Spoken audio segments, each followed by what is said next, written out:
என்ன கண்ணுங்களா, எல்லாரும் எப்படி இருக்கீங்க?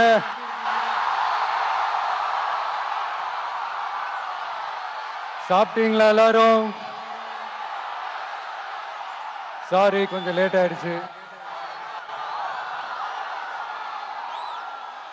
என் நெஞ்சில் குடியிருக்கும் உங்கள் அனைவருக்கும்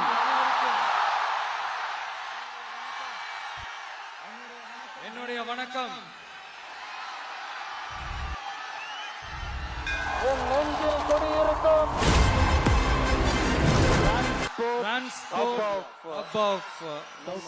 சவுத் இந்தியா, நம்ம நாமக்கல் மாவட்டம். இங்க நீங்க பாத்தீங்கன்னா எழுதின இந்த வரிகளை யார் எழுதினது தெரியுங்கள? நாமக்கல் மாவட்டத்தை சேர்ந்த மேகனூர்ல பிறந்த நாமக்கல் கவிஞர் திரு ராமலிங்கம் பிள்ளைதான், அவர்கள்தான். அடுத்து தமிழ்நாட்டு மக்களுக்கு இந்த இடஒதுக்கீடு உரிமையா வழங்கினதும் இதே நாமக்கல் மாவட்டத்தை சேர்ந்த திருச்செங்கோடு பகுதியில இருக்கிற ஒருத்தர் தான்.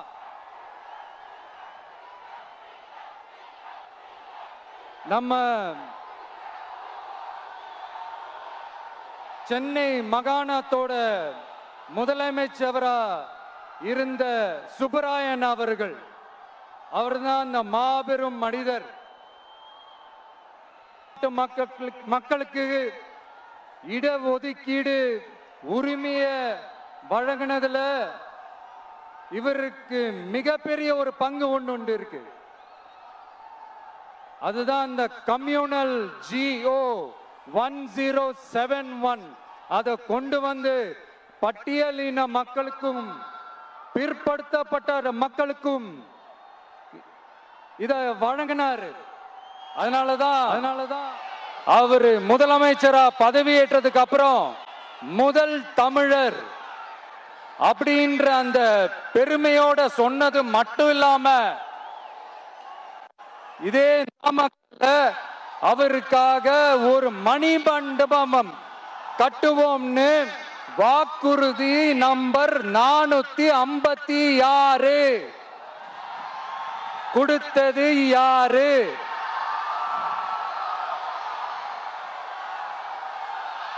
சொன்னாங்களே, செஞ்சாங்களா? அதாவது ஒரு படத்துல நம்ம வடிவேல் சார் இந்த எம்டி பாக்கெட்டை எடுத்து இப்படி காட்டுவார் தெரியுமா? அந்த மாதிரிதான் ஒவ்வொரு வாக்குறுதியும் படிச்சுட்டு அந்த எம்டி பாக்கெட்டை இப்படி நம்ம காட்ட வேண்டியதுதான். இப்ப நம்ம அந்த நாமக்கல் மாவட்டத்துல வாக்குறுதிகளா அது செய்வோம் இது செய்வோம்னு நிறைய சொன்னாங்களே, அதுல ஒரு சின்ன லிஸ்ட் மட்டும் இப்ப நம்ம பார்ப்போம். ஒவ்வொரு ஒன்றியத்திலும் தானிய சேமிப்பு கிடங்குகள் அமைக்கப்படும். இவை உலர் களங்களுடன் கூடிய கொள்முதல் நிலையங்களுடன் இணைக்கப்படும்.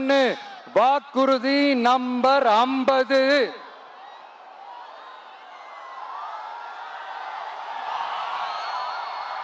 கொப்பரை தேங்காயை தமிழக அரசே கொள்முதல் செய்யும்.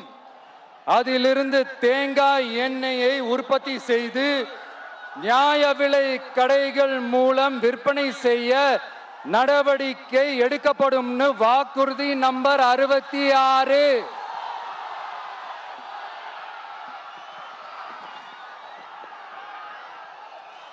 நியாய விலை கடைகளில் நாட்டு சர்க்கரை, வெல்லம் ஆகியவற்றை விநியோகம் செய்ய நடவடிக்கை எடுக்கப்படும். வாக்குறுதி நம்பர் 68. அரசு ஊழியர்கள் மற்றும் ஆசிரியர்களுக்கு மட்டும் இல்ல, போக்குவரத்து ஊழியர்களுக்கும் பழைய ஓய்வூதிய திட்டம் செயல்படுத்தப்படும். வாக்குறுதி நம்பர் 152. இதெல்லாம் சொன்னாங்களே, செஞ்சாங்களா? இப்ப நம்ம நாமக்கல் மாவட்டத்துக்கு வருவோம். ஒரு நாளைக்கு 5 கோடி முட்டைகள் உற்பத்தி செய்யப்பட்டு உலகம் முழுவதும் ஏற்றுமதி ஆகிற இந்த நாமக்கல் மாவட்டத்தில் அந்த முட்டைகள் வீணாகாம பாதுகாப்பா வைக்க முட்டை சேமிப்பு கிடங்குகள் அமைக்கணும்ன்ற அந்த கோரிக்கையும், பாக்டீரியா மற்றும் வைரலாஜிக்கல் பரிசோதனையை மேற்கொள்ள ஆராய்ச்சி மையம் அமைக்கணும்ன்ற கோரிக்கையும் பல ஆண்டுகளா இருக்கு. ஆனா அதை இதுவரைக்கும் ஆண்ட கட்சிகளும் சரி, இப்ப ஆளும் கட்சிகளும் சரி, அதை பத்தி கொஞ்சம் கூட யோசிக்கவே இல்லை. அப்புறம் திமுக எம்எல்ஏவுக்கு சொந்தமான ஒரு மருத்துவ கல்லூரியில் நடைபெற்ற கிட்னி திருட்டு, அதுதான் நாடறிஞ்ச விஷயமாச்சே. அதை நான் திருச்சியிலே பேசியிருந்தேன். ஆனா அதுல நம்ம நாமக்கலை சேர்ந்தவங்க தான் அதிகமா பாதிக்கப்பட்டிருக்கிறதா சொல்றாங்க. அதிலும் குறிப்பா விசைத்தறியில் பணிபுரியும் ஏழை பெண்களை குறிவைத்து அந்த கிட்னி திருட்டு நடந்திருக்குன்னு சொல்றாங்க.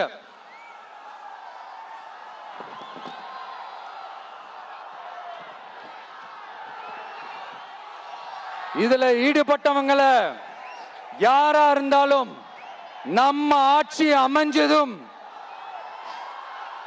கடுமையாக தண்டிக்கப்படுவார்கள். இந்த கிட்னி திருட்டுக்கு ஆரம்பம் எங்க இருக்குன்னு பாத்தீங்கன்னா கந்துவட்டி கொடுமையில இருக்கு. அதாவது விசைத்தறி தொழிலாளர்களோட வாழ்க்கை தரத்தையும் பொருளாதாரத்தையும் இந்த ஏமாற்று மாடல் திமுக அரசு மேம்படுத்தாத காரணத்தால அவங்க கிட்னி விற்கிற அளவுக்கு தள்ளப்பட்டிருக்கிறாங்க. இது எவ்வளவு பெரிய ஒரு கொடுமை! விசை தொழிலாளர்களோட வாழ்க்கை தரத்தையும் பொருளாதாரத்தையும் மேம்படுத்த தேவையான தீர்வுகளை யோசிச்சு உறுதியா எங்க தேர்தல் அறிக்கையில சொல்வோம்.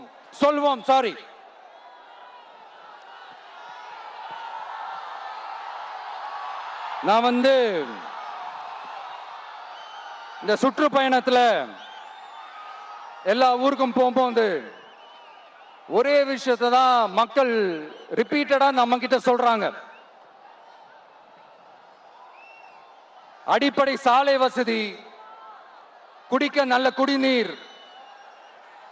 ஒரு நல்ல மருத்துவ வசதி இல்ல, நல்ல டாக்டர்ஸ் இல்ல, பெண்கள் பாதுகாப்பு. இதத்தான் அவங்க கேட்கிற இந்த அடிப்படை விஷயங்கள். அவங்க பெருசா எதுவுமே கேட்கறது இல்ல. என்னப்பா இந்த விஜய் எங்க போனாலும் கேள்வியா கேட்கிறாரு, இவர் வந்தா என்ன செய்வாருன்னு கேட்டதுக்கு 2 இடத்துல அதுக்கான விளக்கத்தை ஒண்ணு சொன்னோம். கல்வி, ரேஷன், மருத்துவம், குடிநீர், அடிப்படை சாலை வசதி, மின்சாரம், போக்குவரத்து, பெண்கள் பாதுகாப்பு, சட்டம் ஒழுங்குன்னு இந்த மாதிரி அடிப்படை விஷயங்கள்ல எந்த சமரசமும் இல்லாம கரெக்டா செய்யப்படும்னு சொன்னோம். இதத்தானே எல்லாரும் சொன்னாங்க, அதே தான் இவரும் சொல்றாரு. இவர் என்ன புதுசா என்ன சொல்லிட்டாரு? புதுசா எதுவுமே சொல்லலையே. ஐயா, அரசியல் மேதைகளே, பெரியவங்களே, ஒரு மனுஷனுக்கு சாப்பிடறதுக்கு நல்ல சோறு, படிக்கிறதுக்கு நல்ல கல்வி, குடிக்கிறதுக்கு நல்ல குடிநீர், அவனை பார்த்துக்கிறதுக்கு நல்ல மருத்துவ வசதி, வேணுங்கிற இடத்துக்கு போயிட்டு வர்றதுக்கு நல்ல போக்குவரத்து, அதுக்கான சாலை வசதி, பாதுகாப்பான ஒரு வாழ்க்கை, இதுதானே ஒரு மனுஷனுக்கு அடிப்படை தேவை. இன்னைக்கும் இது நம்ம எல்லாருக்கும் இது தேவைதானே. அப்புறம் அதை சரியா செய்வோம்னு சொல்றது தானே சரி. அதனாலதான் சொன்னோம், எது நடைக்கு சாத்தியமோ, எது உண்மையோ அதை மட்டும் தான் சொல்லுவோம், அதை மட்டும் தான் செய்வோம். இந்த திமுக மாதிரி பொய்யான வாக்குறுதிகளை எப்பவுமே கொடுக்க மாட்டோம். புதுசா சொல்லுங்கன்னா என்னத்த சொல்றது? எனக்கு புரியலையே, என்னத்த புதுசா சொல்றது?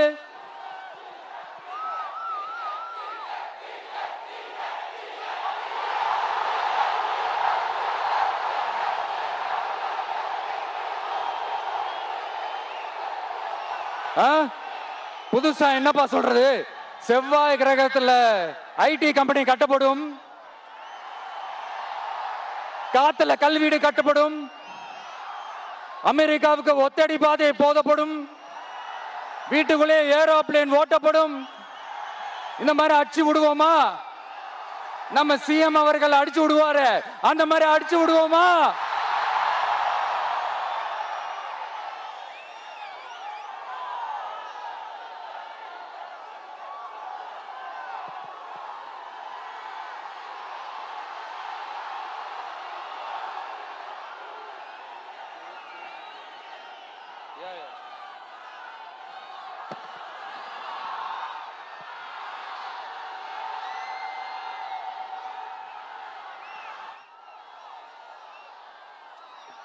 நான் ஏற்கனவே சொன்னதை தான் இங்க நான் திரும்பவும் சொல்றேன். ஒண்ணு, இந்த பாசிச பாஜக அரசோட எப்பவுமே நாங்க ஒத்து போக மாட்டோம். ஒண்ணு. ரெண்டாவது, இந்த திமுக அரசு மாதிரி அண்டர் கிரவுண்ட் டீலிங், மறைமுக உறவுக்காரர்களா இந்த பாஜகவோட எப்பவுமே நாம இருக்க மாட்டோம். ரெண்டு. மூணாவது, மூச்சுக்கு முன்னொரு தடவை அம்மா அம்மா அம்மான்னு சொல்லிக்கிட்டு ஜெயலலிதா மேடம் சொன்ன அந்த விஷயத்தை டோட்டலா மறந்துட்டு ஒரு பொருந்தா கூட்டணியா ஒரு கூட்டணியை ஒண்ணு அமைச்சுக்கிட்டு கேட்டா தமிழ்நாட்டோட நலனுக்காக இந்த பாஜகவோட கூட்டணி வச்சிருக்கோம்னு சொல்லிக்கிறாங்களே, அவங்கள மாதிரியும் நாம இருக்க மாட்டோம். இல்ல, நான் தெரியாம தான் கேக்குறேன். இந்த பாஜக அரசு தமிழ்நாட்டுக்கு என்ன செஞ்சிட்டாங்க? நீட்டை ஒழிச்சிட்டாங்களா? கல்விக்கு தேவையான அந்த நிதியை முழுசா கொடுத்துட்டாங்களா? இல்ல தமிழ்நாட்டுக்கு தேவையான எல்லா விஷயங்களையும் தான் சரியா செஞ்சிட்டாங்களா? அப்புறம் எதுக்காக இந்த சந்தர்ப்பவாத கூட்டணின்னு நான் கேட்கல. புரட்சி தலைவர் எம்ஜிஆர் அவர்களோட உண்மையான தொண்டர்கள் அவங்க கேக்குறாங்க. சரிப்பா, அவங்க கூட்டு பொரியல் அப்பளம்னு எதையாவது கிண்டிக்கிட்டோம், நமக்கு எதுக்கு? மக்களே, இன்னொரு முக்கியமான விஷயம், இத கவனமா கேளுங்க. அதிமுக பாஜக நேரடி ஒரு உறவுக்காரர்கள்னு எல்லாருக்குமே தெரியும். அவங்களோட கூட்டணி மேல மக்களுக்கு எந்த ஒரு நம்பிக்கையும் இல்லைன்னு எல்லாருக்குமே தெரியும். ஆனா அட் த சேம் டைம் இந்த திமுக குடும்பம் இந்த பாஜகவோட அண்டர் கிரவுண்ட் டீலிங், மறைமுக உறவுக்காரர்களா இருக்காங்கன்றது தயவு செஞ்சு மறந்துடாதீங்க. வரப்போற தேர்தல், அடுத்த வருஷம் வரப்போற தேர்தல் நீங்க திமுகவுக்கு ஓட்டு போட்டீங்கன்னா அது பாஜகவுக்கு ஓட்டு போட்ட மாதிரி.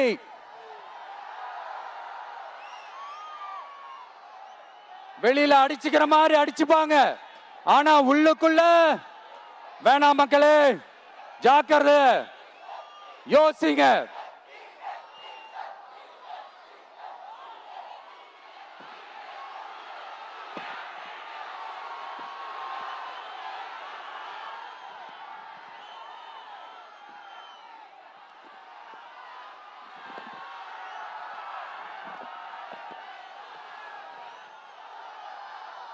அதனாலதான் மறுபடியும் சொல்றேன், திரும்பவும் சொல்றேன், 2026 ஒண்ணு, இன்னொன்னு, ஒண்ணு, இன்னொன்னு. அதாவது ஒண்ணு, மாபெரும் மக்கள் சக்தி கொண்ட எளியோரின் குரலா இருக்கிற களத்துல இருக்கிற டிவிக்கு, இன்னொன்னு கொள்கை என்ற பேர்ல மக்களை ஏமாத்திக்கிட்டு கொள்ளையடிச்சுக்கிட்டு தமிழ்நாட்டை ஏமாத்துற இந்த டிஎம்கே. இந்த ரெண்டு பேருக்கு நடுவுல தான்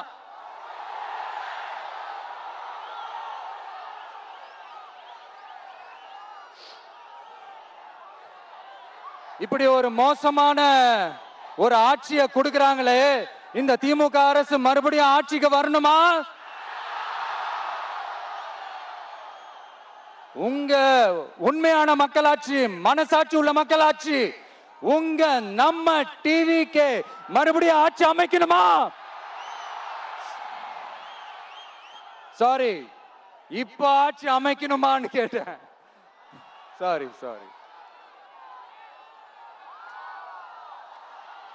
நண்பா, நண்பி, தோழா, தோழி, என் மேல இவ்வளவு நம்பிக்கை வச்சிருக்கிறீங்களா? என்ன இவ்வளவு நம்புறீங்களா? பார்த்தலாம், ஒரு கை பார்த்தலாம். சத்தியமா சொல்றேன், நானும் ஒரு 2-3 வாரத்துக்கு முன்னாடி என்னமோ ஏதோ நினைச்சேன். பார்த்தலாம், சத்தியமா பார்த்தலாம். கான்பிடண்டா இருங்க மக்களே, நல்லதே நடக்கும், வெற்றி நிச்சயம். மீண்டும் சந்திக்கும் வரை நன்றி, வணக்கம்.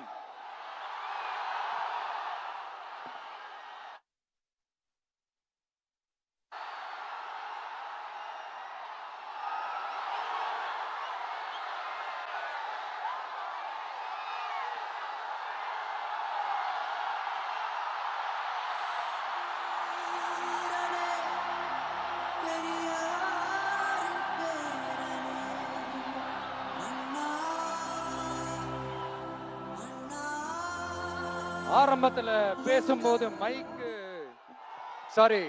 எனக்கும் அந்த மைக்குக்கும் ஒரு மாதிரி ரொம்ப டிஃபரன்ஸா கேட்டுட்டு இருந்தது. அதனாலதான் கொஞ்சம் அந்த ரிதம் பிடிக்கிறதுக்கு கொஞ்சம் டைம் ஆயிடுச்சு. Okay, thank you so much.